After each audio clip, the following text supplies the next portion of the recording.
Baiklah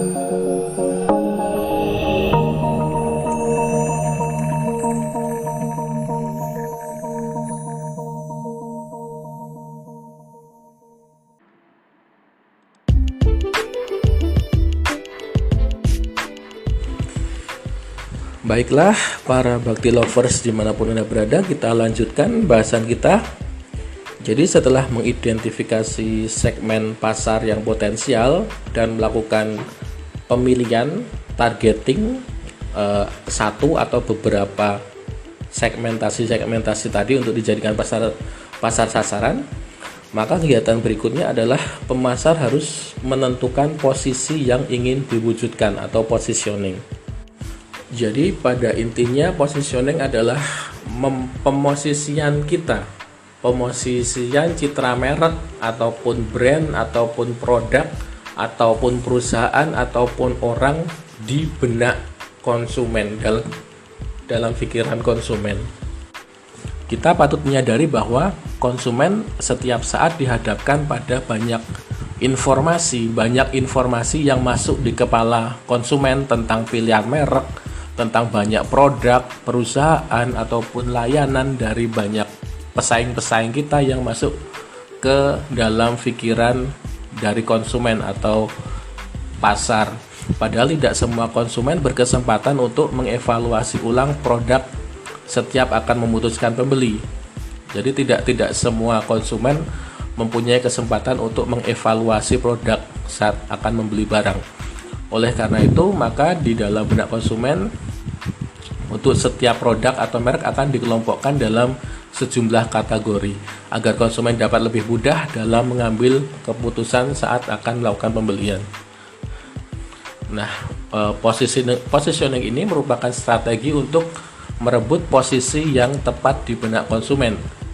Dimulai dari posisi produk, positioning merek, perusahaan, layanan, sehingga kegiatan yang dilakukan dalam positioning berupa bagaimana kita membangun kepercayaan atau trust dan juga kompetensi di benak pikiran pelanggan dibandingkan dengan pesaing. Kemudian kegiatan yang berikutnya adalah aktivitas mendesain citra dan juga memposisikan diri kita di benak konsumen dibandingkan pesaing. Jadi kita mendesain citra. Kemudian yang ketiga, bagaimana mendefinisikan identitas dan kepribadian perusahaan untuk ditanamkan atau masuk dan menguasai benak pelanggan dibandingkan dengan pesaing. Jadi kita juga mendefinisikan identitas dari perusahaan kita di persepsinya pelanggan itu seperti apa gitu. Kemudian yang keempat adalah kegiatan mempengaruhi pikiran calon pelanggan dari berbagai atribut agar calon pelanggan itu terkesan baik dari sisi merek, produk, perusahaan orang dibandingkan pesaing. Jadi citra kita lebih bagus dibandingkan pesaing agar mereka terkesan, agar mereka berpersepsi, berperasaan dan berpikiran yang baik terhadap merek kita, terhadap produk kita, terhadap perusahaan kita. Yang kelima adalah tindakan yang dilakukan perusahaan berupa merancang produk agar tercipta suatu kesan, persepsi, pikiran yang baik di benak konsumen. Ya, jadi itulah antara lain positioning. Jadi itu tadi dengan mempergunakan bauran pemasaran, misalnya dalam promosi, dalam periklanan pun kita juga mencoba untuk mempositioningkan perusahaan kita di konsumen. Misalnya kalau Coca-Cola itu kan kalau di iklannya kan biasanya iklan yang seger-seger, iklan yang awalnya jenuh, awalnya lesu, awalnya keadaannya buram gitu, kemudian di iklannya tersebut setelah minum Coca-Cola jadi segar, jadi fresh lagi, jadi ceria lagi. Jadi itulah positioning minuman dari Coca-Cola akan membawa kesegaran, akan memberikan gairah lagi untuk hidup, memberikan fresh, memberikan warna. Itulah dari iklan tersebut. Jadi bisa ada positioningnya di benak penonton, di benak konsumen. Mungkin contoh yang lain lagi untuk produk susu dan kau itu ya kan ada slogannya juga aku dan kau suka dan kau itu kan berarti dia menanamkan di benak konsumen bahwa susu dan kau itu adalah sahabat setia bagi keluarga-keluarga Indonesia dengan harga yang merakyat gitu misalnya. Kemudian contoh yang lain lagi, dulu ada makanan ringan Leo gitu ya dengan slogannya lebih banyak lebih puas. Ini kan berarti dia memposisikan dirinya sebagai makanan ringan yang murah tapi isinya lebih banyak gitu di iklannya. Baik, jadi itulah teman-teman Baki Lovers. Jadi misalnya kalau kita resume antara segmenting, targeting, dan positioning, contohnya tadi itu di positioning Denko ya. Kemudian untuk segmentasi Denko kan hampir merata di seluruh wilayah Indonesia kalau dari segi geografis. Sedangkan kalau segmentasi berdasarkan usia, Denko lebih fokus untuk susu anak-anak dalam usia pertumbuhan ya. Jadi berdasarkan segmentasi berdasarkan usia. Sedangkan secara targeting yaitu mentarget anak-anak usia 1-3 tahun, kemudian 3-6 tahun dan susu 6 tahun ke atas. Ini jadi dia lebih fokus formula di susu itu tentang protein dan lain-lain itu untuk fokus untuk anak-anak. Jadi untuk produk anak-anak. Contoh lain misalnya produk Pizza Hut, secara segmenting Pizza Hut mempunyai banyak outlet yang tersebar di banyak provinsi di Indonesia. Secara demografis lebih dari 22 provinsi di Indonesia. Sedangkan berdasarkan usia, segmentasi Pizza Hut adalah pada golongan usia remaja hingga usia lanjut. Kemudian secara targeting juga Pizza Hut adalah untuk orang-orang yang berpendapatan menengah ke atas, yaitu kalangan berekonomi menengah dan ke atas. Dan secara positioning sudah dijelaskan tadi, Pizza Hut adalah pizza yang tempat berkumpul dan bersantai bersama keluarga, sahabat, dan kerja. Jadi Pizza Hut di benak para pasarnya, para konsumennya adalah tempat untuk berkumpul yang hangat bersama keluarga, bisa bersama rekan kerjanya pun juga bisa. Jadi mungkin ada banyak sekali kalau teman-teman Baki Lovers ingin mencoba menemukan targeting, segmenting, targeting dan positioning dari banyak produk-produk terkenal. Baik, mungkin teman-teman itu dulu dari positioning. Kita lanjutkan lagi mengenai macam-macam positioning di perusahaan pasar. Jadi positioning bisa berarti di benak pelanggan, tapi juga bisa berarti macam-macam positioning di pasar. Dibedakan menjadi 4 ya macam-macam posisi di perusahaan di pasar. Ada yang paling dominan disebut atau di piramida paling atas adalah market leader atau pemimpin pasar, yaitu merupakan perusahaan yang memiliki pangsa pasar yang besar. Jadi ada lebih dari 40% pasar itu dikuasai oleh produk dari market leader ini. Market leader ini luas dan mendominasi. Kemudian yang kedua adalah market challengers atau penantang pasar. Yang ketiga adalah market follower atau pengikut pasar. Yang keempat adalah market nicher atau pasar ceruk. Jadi market leader ini adalah pemimpin incumbent gitu ya, pemimpin yang sedang berkuasa saat ini. Dia mempunyai resource yang banyak dan juga mempunyai modal yang kuat juga. Keuntungannya untuk menjadi market leader ini adalah bahwa market leader akan mempunyai saluran distribusi yang baik.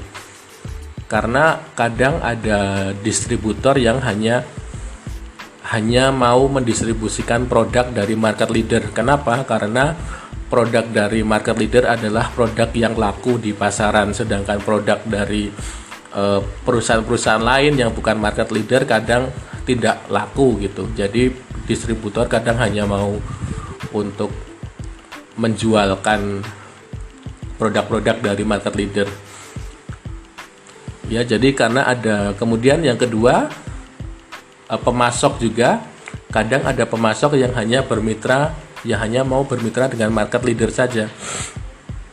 Karena market leader biasanya membeli dalam volume yang tinggi. Market leader biasanya membeli dalam volume yang tinggi atau jumlah yang banyak, sehingga pemasok akan dapat untung yang lebih banyak jika bermitra dengan market leader dibandingkan bermitra dengan perusahaan yang lain, perusahaan yang baru masuk yang lain. Kemudian kalau bagi market leader sendiri, pemasok juga akan menawarkan diskon biasanya agar bisa dapat bertahan kerjasamanya dengan market leader. Biasanya juga memberi diskon kepada market leader karena telah membeli dalam jumlah yang banyak. Jadi ini kan sama-sama menguntungkan bagi market leader juga bagi pemasok. Bagi market leader karena bisa mengurangi biaya produksi dia dari membeli bahan baku dari mitra. Kemudian keuntungan menjadi market leader yang lain adalah dapat dijadikan materi dalam promosi juga, karena dalam iklannya market leader bisa mengklaim bahwa klaim membuat konsumen menjadi lebih yakin dengan kualitas produk, karena mengklaim bahwa merupakan produk terbaik, ini merupakan produk susu terbaik. Ini kan jadi para pembeli itu yakin dengan kualitas produk dari market leader tersebut dibandingkan produk-produk yang lain. Jadi kalau bisa contohkan mungkin kalau produk ya Aqua gitu ya, untuk minuman mineral ya, market leadernya kan masih Aqua. Kalau penantangnya kan ada banyak, ada Fizz, ada Bolesa. Bolesa kan baru kedaerahan saja, tapi market leader untuk minuman mineral masih Aqua. Kemudian ada Indomie untuk mie. Kalau tentang marketplace masih yang market leadernya Shopee ya teman-teman ya, itu yang masih terkenal kan, Shopee yang menjadi market leader. Kalau yang lain masih ada Bukalapak, ada Tokopedia, itu masih jadi market challengers. Kemudian ya, jadi menjadi market leader tetap harus membutuhkan strategi yang solid juga agar bisa menjadi market leader.